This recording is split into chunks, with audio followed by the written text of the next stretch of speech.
Members of the committee, we've been through this several years, and I know last year there was an overwhelming vote of support on the floor of the House, 84 votes to pass House Bill 40. And so I don't think that I need to appeal to you on the basis of the hope that it provides to those who have the shadow of a felony over them for the rest of their lives.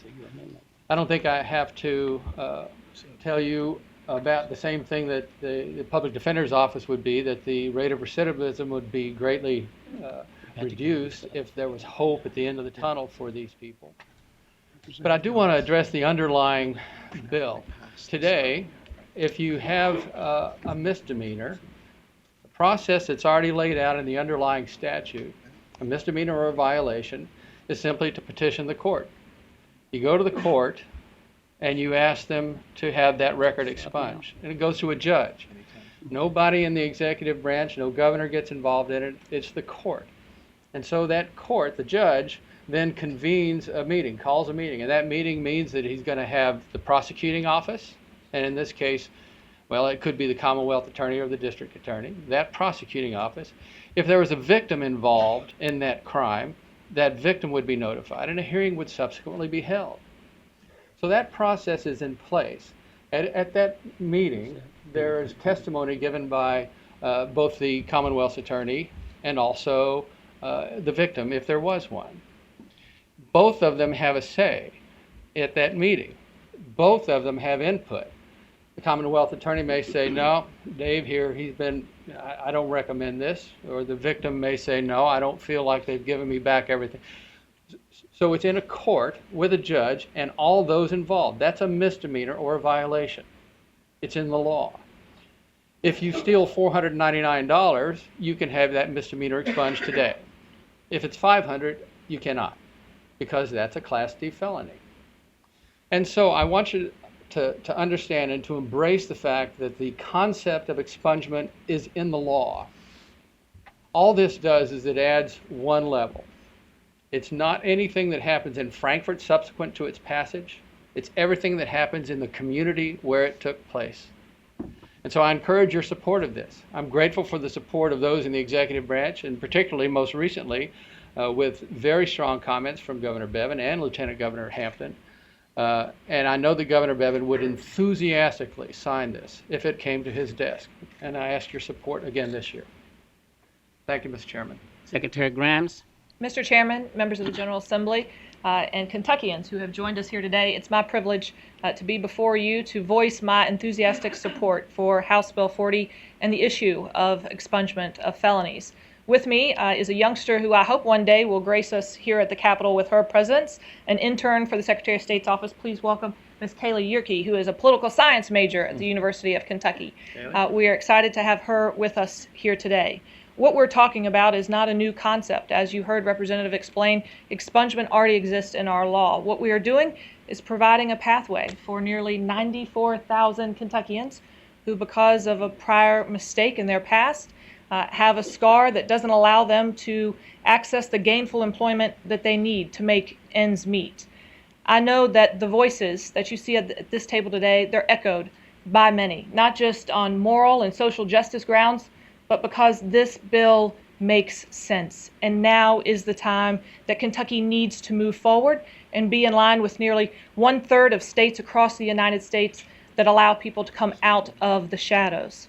As Kentucky's chief business official, I have to tell you, I've met with employers large and small, and one of the biggest hurdles that we face in today's economy is a lack of skilled employees.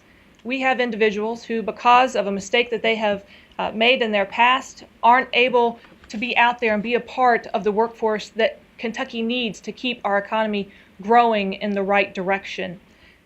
Because of that mistake, they are essentially ignored. It's time that Kentucky steps up, especially our General Assembly, and says, for those individuals that have paid their debt to society, that have atoned for their sins, we do indeed forgive them, and we want them to be a part of moving this state and this Commonwealth forward. And I'm excited like never before, because as you heard Representative say, there is bipartisan support across the halls of the Capitol and even here in the General Assembly Annex for for this very measure. And we are excited to have the Chamber of Commerce, who has joined with us, to realize that if we are going to allow folks to have an entryway back into society, it means their ability to apply and get strong employment. So with that, I would urge the members of the General Assembly to pass HB 40 and to make sure that we can get it swiftly through the Senate to the governor's desk so that he can sign it as he indicated in the Rotunda event that we had just several days ago. Hear, hear.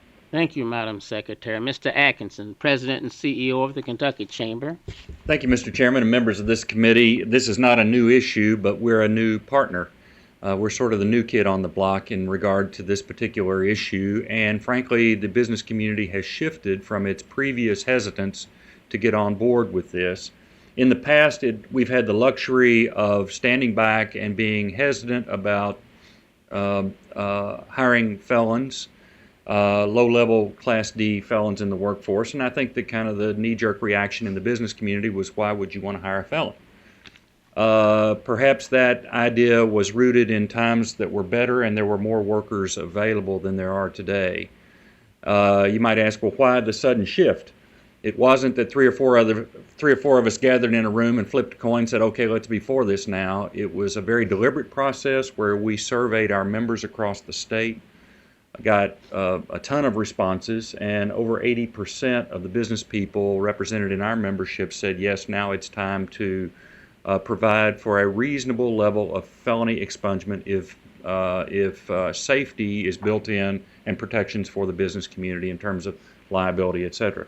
Plus, we had a very vigorous and thorough debate at the board level.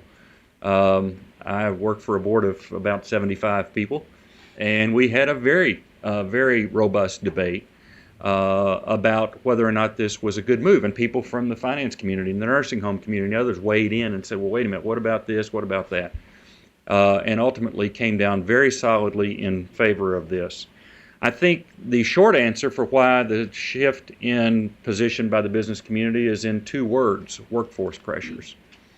With the economy growing, which is a good thing, with over 10,000 baby boomers retiring in this country per day, the skills gap that you hear about so much right now in education and workforce circles is only going to get worse. There's going to be a bigger gap, more people needed. And so our view on workforce is that we need all hands on deck.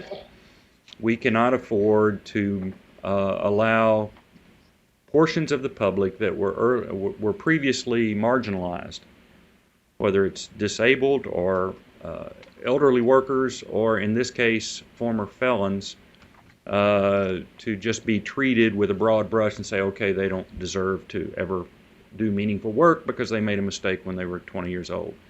So, on behalf of the business community, we're pleased to allow to join. We're pleased to join this group of folks. I think the business community has met common ground with what I would call the social justice community, and said, okay, let's do something in a common sense way that provide protections and allow people who have turned their lives around to have not only opportunities for work, but mobility within that workforce, and they won't be penalized forever because of mistakes earlier in life. Thank you, Mr. Chairman.